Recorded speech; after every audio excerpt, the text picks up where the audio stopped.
everybody! In this video we're going to look at an outline of steps to take when we're approaching a factoring problem. So say I give you a big polynomial, you need to factor it. These are kind of those steps I can go through. So the very first thing to do is to check to see if you have a greatest common factor that's greater than 1 in all of those terms.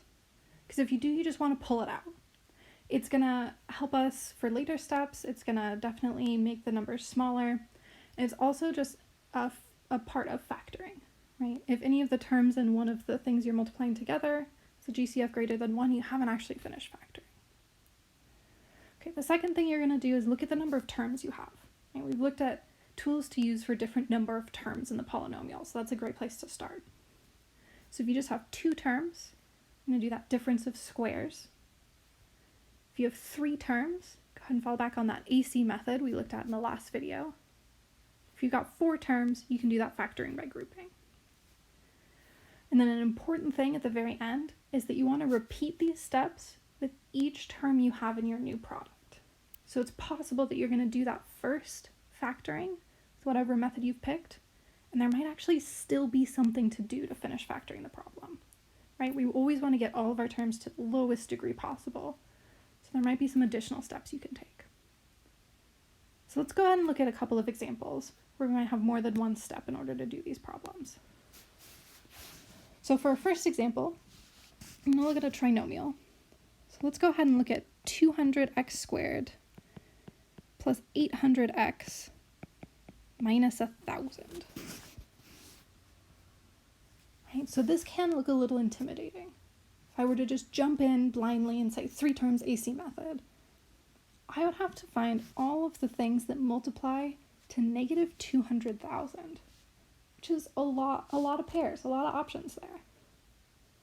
But if I start at that very first step, if I start at step A, I'd start and I'd look at this and I'd say, what's something I could pull out? What's something they all have in common? Conveniently for us, they actually all have 200 in common. So I can pull that 200 out front, and I'll be left with an x squared plus 4x minus 5. I don't know about you, but that looks a lot easier to deal with than my 200, 800, and negative 1,000. So again, to finish out with that AC method, right, I have 3 terms, I do want to use that AC method. I want to look for things that multiply to negative 5 and add to positive 4. Turns out for that we're going to get a positive 5 and a negative 1. So I'll look at 200 times x squared plus 5x minus x minus 5, right? I just replace that 4x with something it's equal to. It's going to help me with that factoring by grouping.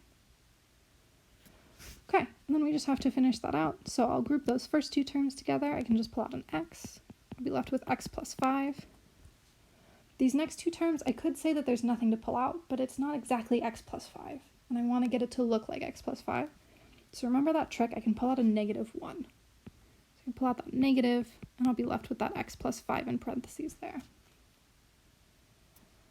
And then to finish out this problem, right, I can pull out this x plus 5, and I'm left with an x minus 1. So in the fully factored form of this one, I'm going to have that 200 out front, then times x plus 5 times x minus 1. Now you definitely could have gone through, if you wanted to, found something that multiplied to negative 200,000, added to 800. But if you did that, you'd end up with terms here that aren't just this x plus 5 and x minus 1. You'd have a whole bunch of bigger numbers involved, and you'd have to end up pulling them out at the end, right? Because they're going to end up having some sort of common factor that you'll have to pull out. So might as well just do it at the very beginning. Okay, let's look at one more example. So for my next example, I'm going to look at 32 minus 2x to the 4th. So again, if I skipped forward to that second step, I'd look at this and I'd say, 2 terms, the only thing I can do is difference of squares. But these aren't squares, right? 32 isn't a square. But let's go ahead and start step 1. Pull out the greatest common factor, right? These 2 terms have a 2 in common. So I can pull that 2 out front and be left with 16 minus x to the 4th. Well, now if I was to look at this, I'd say, yeah, I could make this a difference of squares problem, right? Because 16 is 4 squared, and x to the 4th, Remember those rules of exponents. That's x squared squared. Okay, now I can just apply that difference of squares formula. So I'm going to keep that 2 hanging out front. For the difference of squares formula, I'm going to have 4 minus x squared and a 4 plus x squared. Okay, right, so I've done the difference of squares, right? I did a whole factoring step. But be careful, we're not quite done. We want to go all the way back to the beginning of the list and run through those steps again. And we'll do that with both of these terms. So look at this 4 minus x squared. Their GCF is 1, so there's nothing to do there. But there are 2 terms here. So I want to ask myself, can I do difference of squares here? It turns out I can, right?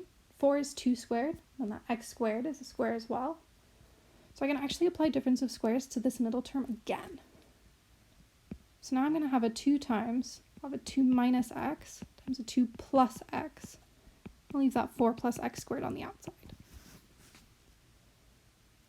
Okay, and now I want to go through each of my terms and again ask myself those same questions. Do they have a GCF greater than 1? And can I apply any of my methods? So this first one, this 2 minus x, right? GCF is 1. They aren't squares, so I can't use that difference of squares.